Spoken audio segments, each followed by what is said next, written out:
आप जब भी ये देख रहे हैं, गुड मॉर्निंग, गुड आफ्टरनून या गुड इवनिंग, हमारे चैनल में आपका स्वागत है। कभी सोचा है कि किसी विशाल शॉपिंग मॉल या देश को जोड़ने वाले हाईवे के एक हिस्से का मालिक कैसे बना जा सकता है? आज हम फाइनेंस की दुनिया के एक ऐसे ही खास कोने को समझने वाले हैं जो हम जैसे लोगों को भी इतने बड़े बड़े प्रोजेक्ट्स में निवेश करने का मौका देता है। तो सवाल यही है ना, एक आम निवेशक आखिर कैसे देश के सबसे बड़े इंफ्रास्ट्रक्चर प्रोजेक्ट्स में हिस्सेदार बन सकता है? सुनने में तो ये नामुमकिन सा लगता है, लेकिन यकीन मानिए इसी एक बड़ी मुश्किल को हल करने के लिए कुछ बहुत ही स्मार्ट फाइनेंशियल टूल्स बनाए गए हैं। और इसका जवाब है बिजनेस ट्रस्ट। जी हाँ, यही वो चाबी है जो बड़े पैमाने पर होने वाले निवेश के दरवाजे हम सबके लिए खोलती है। तो ये बिजनेस ट्रस्ट आखिर है क्या? अच्छा, इसे एक बहुत बड़े पूल की तरह सोचिए। हजारों लाखों निवेशक इसमें अपना पैसा डालते हैं और फिर उस जमा हुए पैसे से शॉपिंग मॉल, बड़े बड़े ऑफिस या पावर प्लांट जैसी चीजें खरीदी और चलाई जाती हैं। मतलब ऐसी चीजें जिनसे लगातार कमाई होती रहे।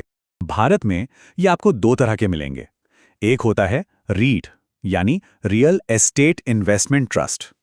जैसा कि नाम से ही पता चलता है, ये ऑफिस बिल्डिंग्स और मॉल्स में पैसा लगाता है, जैसे कि एम्बेसी ऑफिस पार्क। और दूसरा है इन्विट यानी इंफ्रास्ट्रक्चर इन्वेस्टमेंट ट्रस्ट। ये सड़कें, पावर लाइंस, ऐसे प्रोजेक्ट्स में निवेश करता है। इसका एक बहुत बड़ा उदाहरण है इंडिया ग्रिड ट्रस्ट। चलिए अब जरा और गहराई में उतरते हैं और देखते हैं कि ये ट्रस्ट अंदर से काम कैसे करते हैं। मतलब इनका पूरा स्ट्रक्चर कैसा होता है।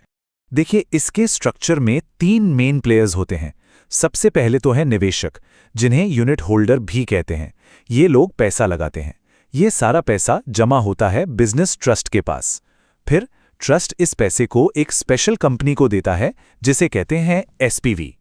असल में यही एसपीवी उस ऑफिस बिल्डिंग या सड़क की मालिक होती है और उसे मैनेज भी करती है। अब यहाँ एक बहुत ही दिलचस्प बात आती है। ट्रस्ट को एक बाल्टी की तरह मत समझिए जिसमें पैसा इकट्ठा होता है। नहीं, ये एक पाइपलाइन की तरह है। इसका काम पैसे को रोकर रखना नहीं है, बल्कि मुनाफे को सीधे और फटाफट निवेशकों तक पहुंचाना है। और यही एक सोच इसके टैक्स नियमों की असली जड़। तो अब आते हैं इसकी सबसे अनोखी और सबसे पावरफुल खूबी पर, इसका स्पेशल टैक्स ट्रीटमेंट। इसे ही पास थ्रू का नियम कहते हैं। ये स्लाइड इसे बहुत अच्छे से समझाती है। जरा देखिए, एसपीवी से जो भी मेन इनकम आती है, जैसे ब्याज, डिविडेंड या किराया, उस पर ट्रस्ट को कोई टैक्स नहीं देना पड़ता। जीरो। टैक्स की जिम्मेदारी सीधी निवेशक पर चली जाती है।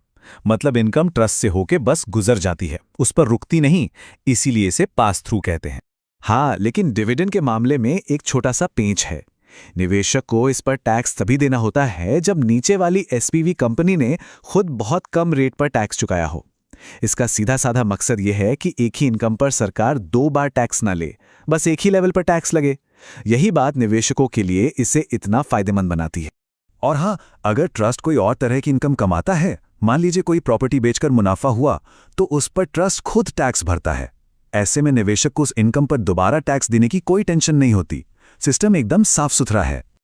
अच्छा, अब जब हम बिजनेस ट्रस्ट का ये कोर आइडिया समझ गए हैं, तो चलिए देखते हैं कि यही पास थ्रू वाला जादू और कहां-कहां काम करता है। बिजनेस ट्रस्ट की तरह ही इन्वेस्टमेंट फंड और सिक्योरिटाइजेशन ट्रस्ट भी होते हैं। जैसा कि हम यहां देख सकते हैं, इन्वेस्टमेंट फंड स्टार्टअप्स में पैसा लगाते हैं, जबकि सिक्योरिटाइजेशन ट्रस्ट कई सारे लोन्स के बंडल में।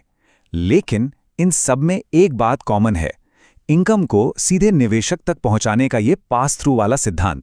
इन्वेस्टमेंट फंड, जिन्हें एआईएफ या ऑल्टरनेट इन्वेस्टमेंट फंड भी कहा जाता है, ये खासकर अमीर निवेशकों के लिए होते हैं ताकि वो वेंचर कैपिटल या नए स्टार्टअप जैसी रिस्की चीजों में पैसा लगा सकें। यहाँ टैक्स का नियम थोड़ा सा अलग है। फंड अपने बिजनेस प्रॉफिट पर खुद टैक्स दे देता है और बाकी सारी इनकम निवेशक के लिए टैक्सेबल हो जाती है। और यहाँ एक बहुत ही अनोखा नियम है। इन्वेस्टमेंट फंड और सिक्योरिटाइजेशन ट्रस्ट में मान लीजिए फंड ने साल में 100 करोड़ कमाए, लेकिन निवेशक को दिए सिर्फ 80 करोड़। तब भी निवेशक को पूरे 100 करोड़ पर ही टैक्स देना होगा। कानून ये मानकर चलता है कि पूरी की पूरी इनकम निवेशक को मिल चुकी है ताकि कोई टैक्स की चोरी ना कर सके। तो इन सब का मतलब क्या है? ये इतने कॉम्प्लिकेटेड स्ट्रक्चर्स आखिर हमारे लिए और हमारी इकोनॉमी के लिए इतने जरूरी क्यों हैं? तो बड़ी पिक्चर ये है। पहली बात, ये ट्रस्ट आम लोगों को भी देश के सबसे बड़े प्रॉपर्टीज में हिस्सेदार बनने का मौका देते हैं। दूसरी बात, ये पैसे के फ्लो के लिए एक बहुत ही टैक्स एफिशिएंट पाइपलाइन बनाते हैं और सबसे ज़रूरी बात, ये सुनिश्चित करते हैं कि टैक्स का बोझ सीधे एंड इन्वेस्टर पर पड़े, बीच में नहीं। कुल मिलाकर ये रियल एस्टेट और इंफ्रास्ट्रक्चर जैसे ज़रूरी सेक्टर्स में पैसा लाने के बहुत शक्तिशाली औजार हैं।